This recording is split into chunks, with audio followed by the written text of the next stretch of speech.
Good evening and welcome to Views with Joyce Waddell. I want to thank you for joining us this evening.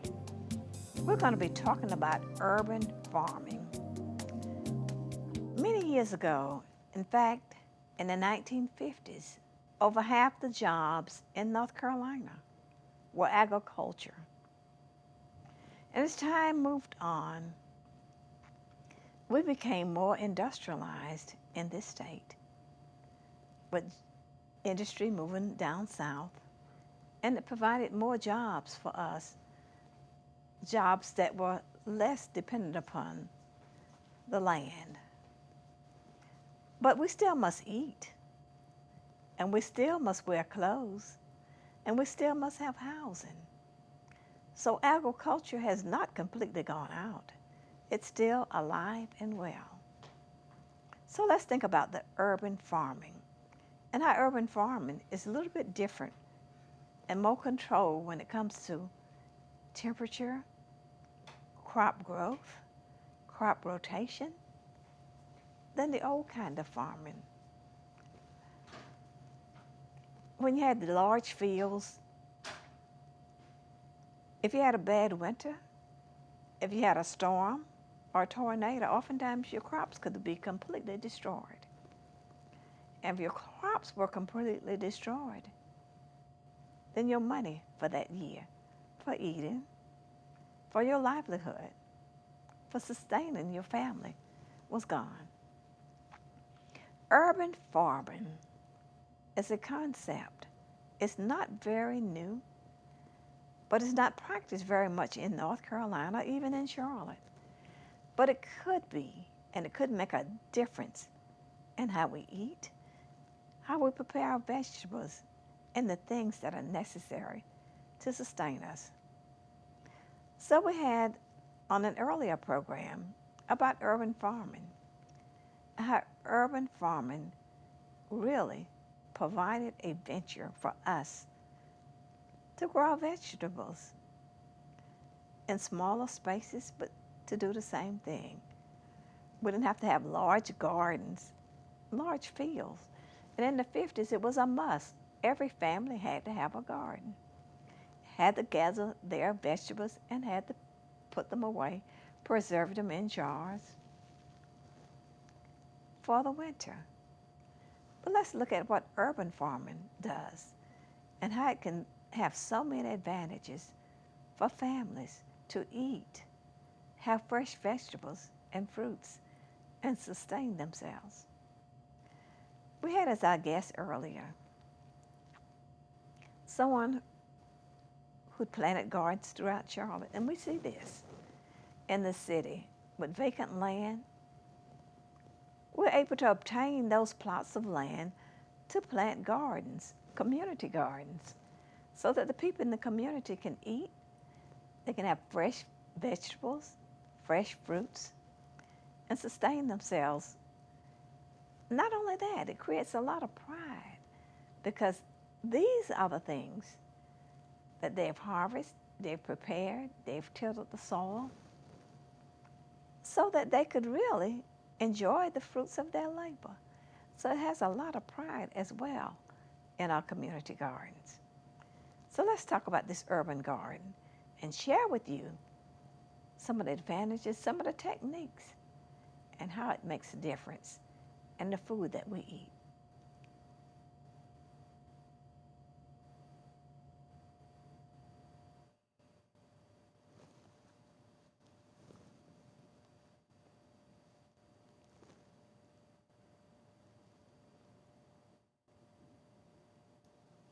Talk about gardening. We know how important it is to have a garden.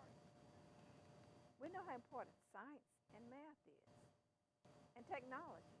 When you talk about the things that go in a garden. Years ago, everybody had a garden. In fact, when I was growing up as a young person, everybody in the community had one. That was your livelihood. Then people got away from it. So gardens are back, and they're back in a big way. Not only do they provide nurturance for people who need it, they provide great nutrients also for our seniors, for the elderly, and for young people. And just a hobby of a garden is a great experience because it allows you to see something grow, something mature, and then it provides that food that you need. So oftentimes we don't get to eat fresh fruits and vegetables that we grow, that we pick, and that we go in our house and that we cook and we eat without having to go to the market. So Mr. Ed Marsh is going to share with us the joys of a garden as we talk about gardening. Thank you, Mr. Morrison. Thank you for being here. Thank you. You have a lot of gardens, don't you? Yeah, I got one at Martin Luther King Middle School. I got one at Hidden Valley. Hidden Valley, AME Zion Church. I also have one off Ladies Ford Road on McDowell Street.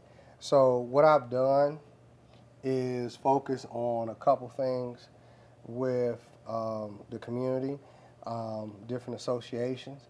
But I also teach this in the classroom. So one of the things I've really focused on is aquaponics, hydroponics, and this is an example of hydroponics right here. Okay, what's different about hydroponics? You know, hydro means water. Yes, without soil. So this is something I teach kids in school. This is a grapevine. I just added, like a couple days ago, squash plant.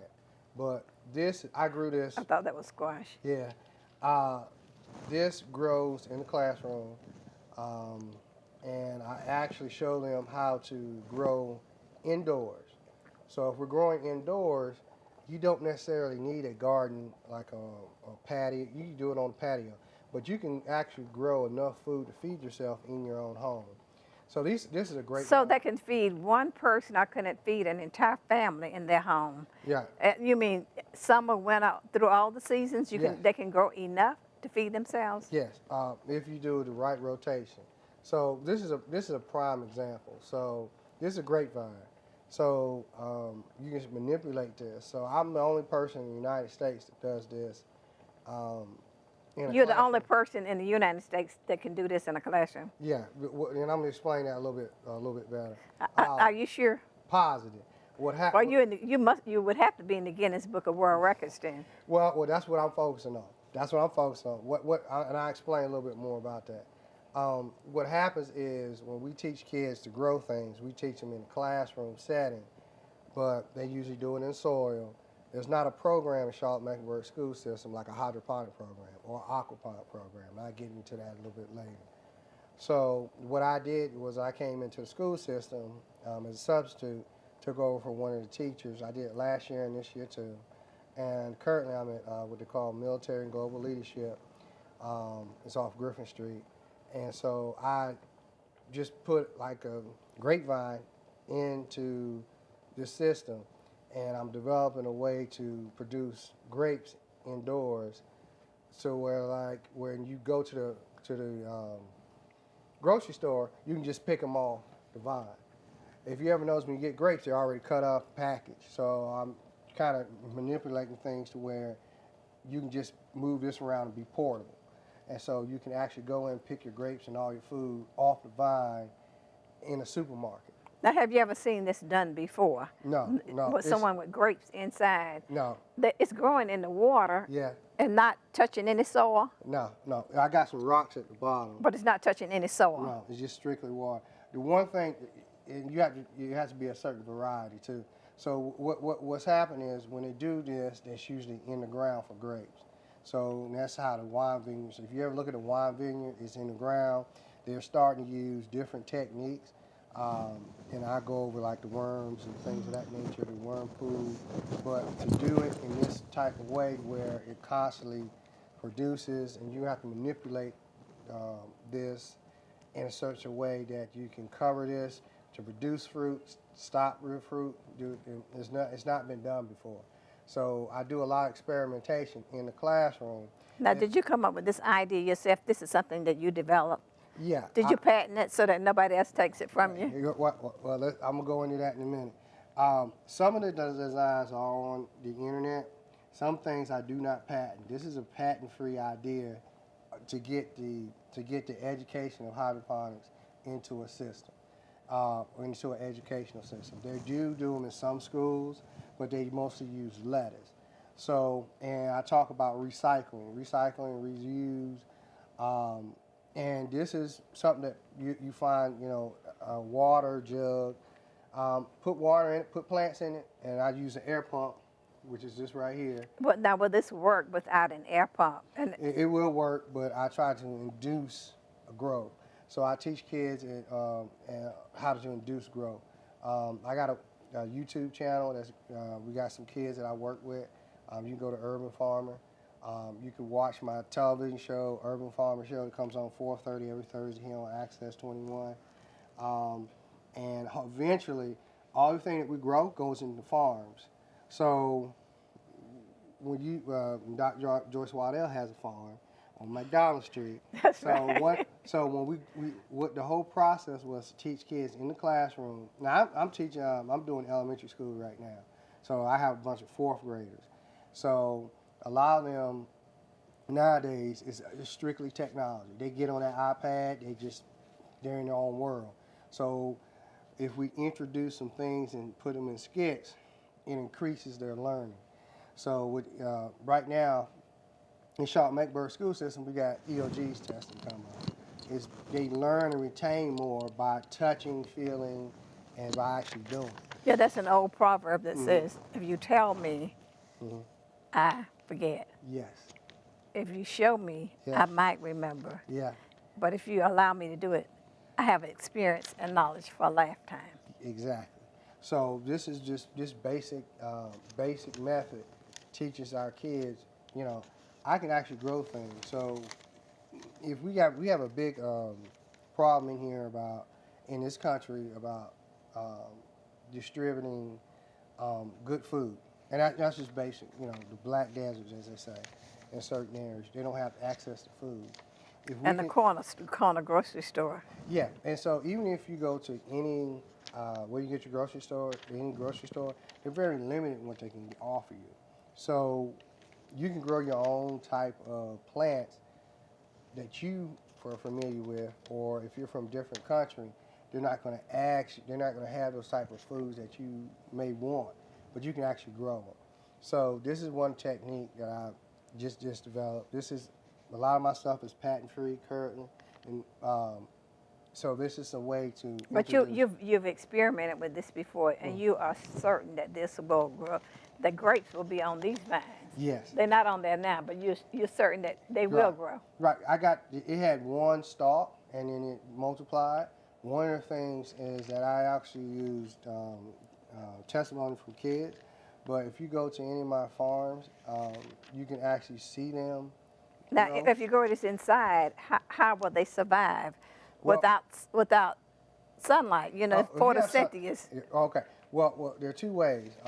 Like you can actually do natural light, where you can do simulated light or a different lamp.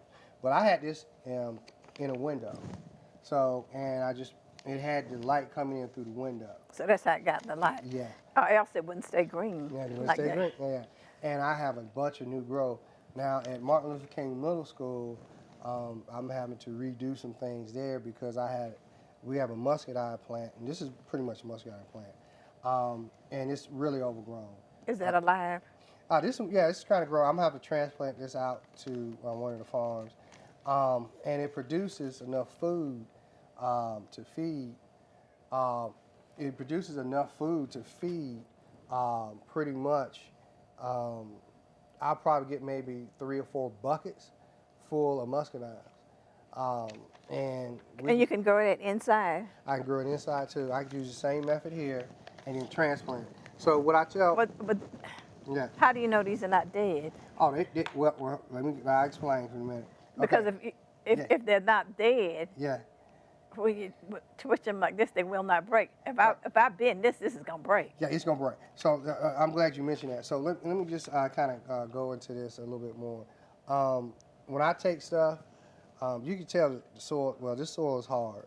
The whole purpose of me doing this is to take a plant, change the situation like this, and then get it to grow to where I feel like it can sustain itself, and then I put it out into the urban farms. These are free. So the whole community can take advantage of it. But what will happen if one or two people in the community? I've seen them in the city where they have to lock the garden Right, up yeah. because people will go and get them all, 2 or 3 people, Yeah. and nobody else will have any because they eat them all. Right. Well, see, the thing about this is, Is that all right? yeah, you're not gonna run into that problem usually because you can't keep picking stuff. You can't get them all in one time. So you might get a couple, and they'll keep reducing. So if you have enough out there, No, just enough keep variety, I haven't ran into that problem yet. The only thing I run Okay, into keep is maybe keep on animals going. eating a lot of stuff. That's what I thought. Yeah. Okay. Now, I do Okay. wildlife photography too, so that gives me a chance to Okay. focus on the kids getting involved also. So, Yeah, I could let me just hear give you an it. example. Then I can This type comment of on it. corn is it's called silver queen, turns white. So when we talk about different species of plants, this is corn. The children need to learn about. Now you have to take this corn out and put it in the ground in Yeah. a deeper Right. place. Now I can actually put it in here and let it grow, then transplant. Will it go real tall in Yeah. here? Yes, it will. So that's the one thing about hydroponics. You can actually accelerate the growth of plants, put them out, and put them out wherever they need to go. So, like for example, like I have, if I put. Well, why didn't farmers think of this years ago? You know, Well, one of the things is you have to have a certain amount of yield. So they'll take the seed and keep putting water, and George Washington Carver took Yeah. the peanut yeah, and he developed more than 100 products from Yeah. the peanut. Yeah. But he invented the crop rotation process. right. But he never did anything like this. Well, this is Why didn't this occur to him? Well, one of the things is you have to think outside the box. What's happening is more and more people. We have less space. We don't have as much land. More people are moving into cities because of jobs, and now they're like, well, I want fresh fruits and vegetables. The space is limited. So a lot of people, hydroponics came about. Or will the government subsidize Yeah. a hydroponics farm? Because many farmers now, tobacco went out. Mhm. And they quit growing it in a lot of places, and people got all this farmland. It's just there, nothing to do. Yeah. Well, one of the things is So you can be a millionaire if you go and show them how to do this. Yeah, I'm actually developing what we call a community development corporation, and what that is I go into different cities starting next year, and doing different what we call institutes. And because I'm already teaching in the school system, I have an independent way of doing it. So you can come to me, we'll grow what that city really needs, and then we'll focus on that, and we'll do a part education and part jobs. Yeah. So jobs are going to be really kind of focusing on urban redevelopment. Now this is big in Detroit and other areas where they need jobs at.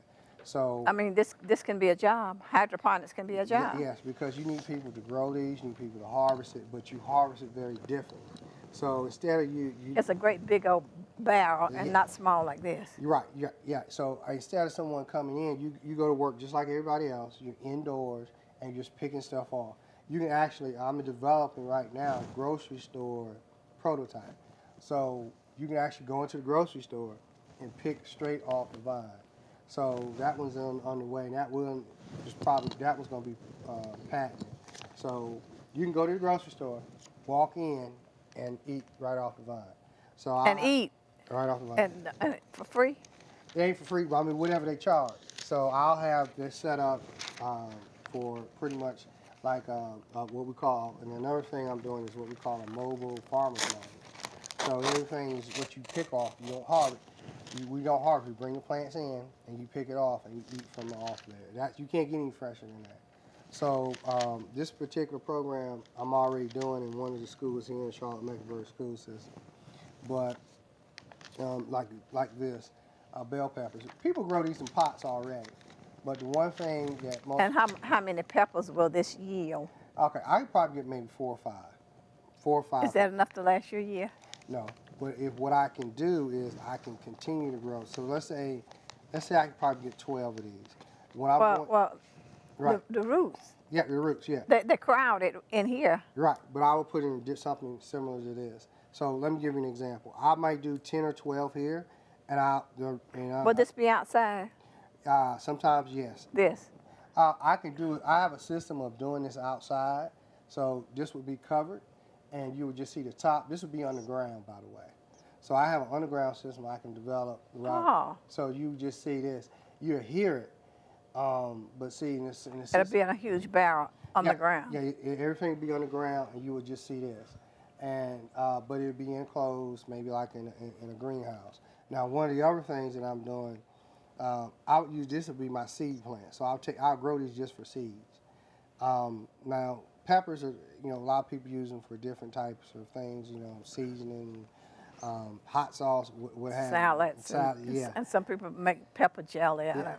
Yeah, I'm not really big on peppers, but I do peppers just for the color, because I want the colors in the garden. Now, this is one that strawberries, this is what they're already doing. Most of your strawberries now, Jill even saying maybe hydroponics. Most of them are grown hydroponics now. Yeah. You mean the ones that we see in this grocery store today? Yeah, you'll see. They're not grown in a farm? No, they're grown like, some of them are indoors now. They use hydroponics, they use some type of drip system. So like this one here, I did a TV show recently on this. These, you'll have runners come off of these, and then you have a sister plant. So what happened this year, and I'm just using an example, at Martin Luther King Middle School, this is a great perennial. So I just put it in there, and you have two species, one that grows during June, and one that keeps producing. So it took over the whole bed. So they have what we call a strawberry patch. Okay, now what about this is wet. What about the roots in here? If the roots grow so big in the pot, it will destroy the top foliage. Right. So what I've done in the system I have, I put it in the bed. Or you put the whole thing in there. Yeah, you're right. It's in a bed, but it's nothing but strawberries. The whole bed is strawberries. So long as, and I just want to kind of go, long as the crown is above the soil type, you got the roots. That's how you transplant this. The crown needs to rest above there, and I let it go. Every year it comes back. So when it dies out, it grows back the next year. So it's a perennial. Yeah, perennial. And one of the things that's really good about this is that, if y'all can get a close up of that right quick. One of the things that's good about this is I don't till this. I just put, like the grass clippings to insulate it for the winter, and then it comes back. So it's maintenance free, and that's all part about sustainability that I teach. Now, how do you get the grass out of this, and what happens? I planted some strawberries, and before you could harvest them, something came in and ate all the red off. They didn't eat the whole strawberry; they ate the red off it. And then after that, there were no strawberries. It produced nothing. Right, well, see, that's the whole part. Do you put a piece of wire to keep the animal out? Yeah, sometimes people use chicken wire. Me personally, because I have so many of these. You let the animals have them? I let them have a certain portion of them. And then I still have enough because I have I have like 2 educational gardens. One's at MLK, and then I film and I put it on TV and YouTube. And the whole part of that is to induce wildlife, to show like, rabbits. The cottontail right now, you see them all over in the urban city. Just kind of feed them, and let them get some, and I still have enough to feed. But instead of getting some, yeah, they eat the red off them and leave the green part. Yeah, but the green's going to come back and produce some red too. So, and then so one of the things is too, in Charlotte, we have a lot of hawks. So they still have predators. So they're in check. So. And the hawks come and they get some. Well, the hawks don't eat this, they eat the rabbits. So. So that keeps the rabbit in check. Yeah, keep them in check. So I got, and then a lot of times when I do this, it teaches the kids the life cycle, the ecosystem. It teaches them what they call the food chain. So, and we talk about producers and consumers. This they can see that happening. So they know, something ate strawberries. Well, pretty soon the predator's going to come along and eat them. That's an ecological system. Yeah, So it's and that's one way that's definitely done. Now, audience, we'll continue to talk with Ed Marsh. Right. Ed Marsh has developed urban gardens. He's done things that other people in gardening haven't done yet. They haven't thought of these ideas, and he has also a patent. He'll be traveling around the country with these gardens. So we'll continue to look at the things that Ed Marsh is doing as he teaches students, he teaches adults, and our seniors, the importance of growing your own crop, fresh fruits and vegetables. So we thank him for being here today to enlighten us and to give us information on gardening, because